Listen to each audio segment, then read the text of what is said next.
तो आज के इस वीडियो में हम ह्यूमन ईयर के बारे में बात करने वाले हैं। तो the human ear is called statoacoustic organ and it has two functions which is hearing and body equilibrium. जो ईयर है, ईयर को स्टैटो इक्वेस्टिक ऑर्गन कहा जाता है। मतलब ऐसा ऑर्गन जो हमें किस लिए हेल्प करता हो, ऐसा ऑर्गन जो हमें हियरिंग के लिए हेल्प करता हो, ऐसा ऑर्गन जिसके वजह से हम जो है वो कोई भी चीज़ का रिस्पॉन्स एक मीडियम के थ्रू दे सकते हैं, उसे हम ह्यूमन ईयर कहते हैं। इट हैज़ टू फंक्शन, इसके दो काम है। पहला तो सुनना और दूसरा बॉडी इक्विलिब्रियम को मेंटेन करके रखना। Automatically the year is made up of three parts. जो एनाटॉमिकली मतलब अंदर से ईयर जो है वो तीन भागों में डिवाइड है। ठीक है, बाहर से तो हमें सिर्फ ईयर दिखता है, लेकिन अंदर में वो तीन भागों में, अलग अलग भागों में डिवाइड है, अलग अलग हिस्सों में डिवाइड है। That is external ear, middle ear और इनर ईयर। एक्सटर्नल मतलब बाहर वाला पोर्शन, मिडल मतलब बीच वाला पोर्शन और इनर मतलब अंदर वाला पोर्शन। ठीक है, तो एक्सटर्नल के बारे में हम बात करते हैं। जो एक्सटर्नल ईयर है वो ईयर पिन्ना, ऑडिटरी कैनाल और टिम्फैटिक मेम्ब्रेन से जो है वो कंसिस्ट है। फिर से, एक्सटर्नल ईयर किस किस से बना है? Ear pinna, auditory canal and tympanic membrane से जो है वो एक्सटर्नल ईयर बना है। In human, the ear pinna is immovable part supported by elastic cartilage membrane। हमारे ह्यूमन में जो है ये ईयर पिन्ना इमूवेबल है, जबकि जो रैबिट्स होते हैं, ठीक है, जो बहुत सारे एनिमल्स होते हैं, उनमें ही ईयर पिन्ना जो है वो मूवेबल होता है, मतलब वो मूव कर सकता है। डॉग्स के कान आपने देखे होंगे, कैट के कान देखे होंगे, उसके कान कैसे मूव करते हैं। तो जस्ट वो ईयर पन्ना है जो हमें बाहर का दिखाई देता है, वो ईयर पन्ना है, एक वेस्टिजियल ऑर्गन है, फिर भी वो हमें हेल्प करता है फॉर हियरिंग। ठीक है, it leads into the auditory canal. फिर ईयर पिन्ना से डायरेक्ट जाता है वो ऑडिटरी कैनाल में। कहाँ पे जाता है? ऑडिटरी कैनाल में जाता है। मतलब वो कैनाल, वो रास्ता जहाँ पे जितने भी डस्ट पार्टिकल्स हैं वो एक जगह जमा हो जाते हैं, मतलब डस्ट पार्टिकल्स जो है वो चिपक जाते हैं उस कैनाल से, और बाकी की जो वॉइस है वो अंदर जाती है, तो उसे अपन एडिटोरी कैनाल कहते हैं। ठीक है, the Panna collects and send the sound wave into the.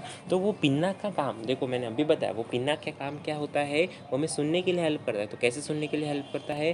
वो जितनी भी वॉइस है, उस वॉइस को, उस साउंड वेव्स को ऑडिटरी कैनाल में पास होने का रास्ता जो प्रोवाइड करता है, जो हेल्प जो करता है, वो कौन हेल्प करता है?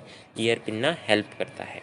ठीक है, the auditory canal ends at the ear drum. Auditory canal जो है वो ईयर ड्रम में जाके ख़त्म होती है, जिसे अपन पर्दा, ठीक है, अपन कहते हैं, मराठी में हम उसको पर्दा कहते हैं। It transfer the sound waves through the ear drum. वो क्या करते हैं? साउंड वेव्स को ईयर ड्रम में ट्रांसफर करता है। कौन?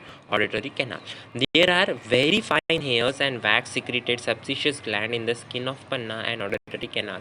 देखो, तो वो जो ईयर पन्ना और जो ऑडिटरी कैनाल की जितनी भी स्पेस होती है ना, वहाँ पे बहुत छोटे छोटे हेयर्स प्रेजेंट होते हैं और बहुत ही ज़्यादा वैक्स वहाँ पे प्रेजेंट होता है, जो सेबेशियस ग्लैंड्स जो है वो सिक्रीट करते हैं उस वैक्स को, और उसकी वजह से क्या हो जाता है?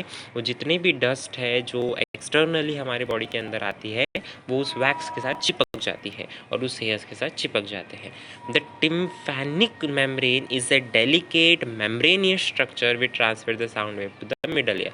Tymphatic membrane क्या होती है? बहुत ही delicate होती है, बहुत ही soft membrane होती है, जिसकी वजह से वो क्या करती है? साउंड वेव्स को मिडल ईयर तक ट्रैवल होने देती है। ठीक है, क्लियर है यहाँ तक? प्रॉब्लम है? Okay, next. It is formed of connective tissue covered with skin on the outside and mucous membrane on the inside। तो वो जो टिम्फैटिक मेम्ब्रेन होती है वो बाहर से किससे बनती है? कवर्ड विथ स्किन, मतलब बाहर से जो है वो स्किन से कवर्ड होती है, और जो अंदर से जो होती है वो म्यूकस मेम्ब्रेन से कनेक्ट होती है।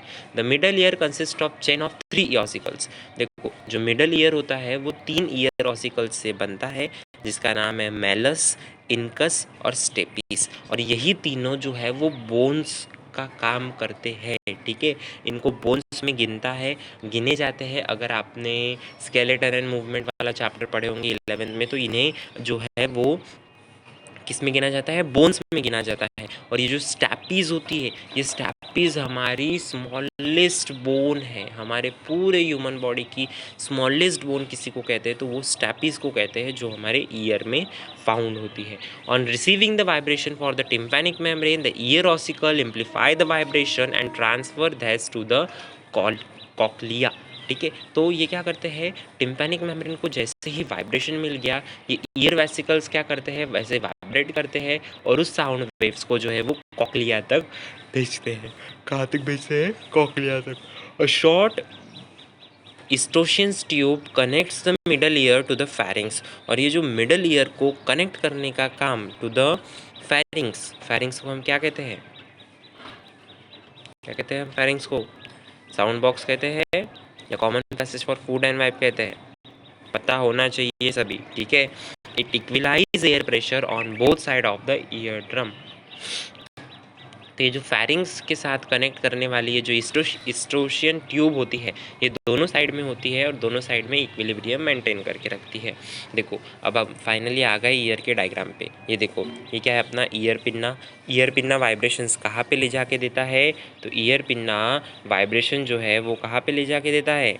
ईयर पिन्ना वाइब्रेशन ले जाके देते हैं, मिनट, हाँ, ईयर पिन्ना वाइब्रेशंस, ये ईयर पिन्ना यहाँ पे वाइब्रेशंस आहे, मतलब यहाँ पे साउंड वेव्स आहे।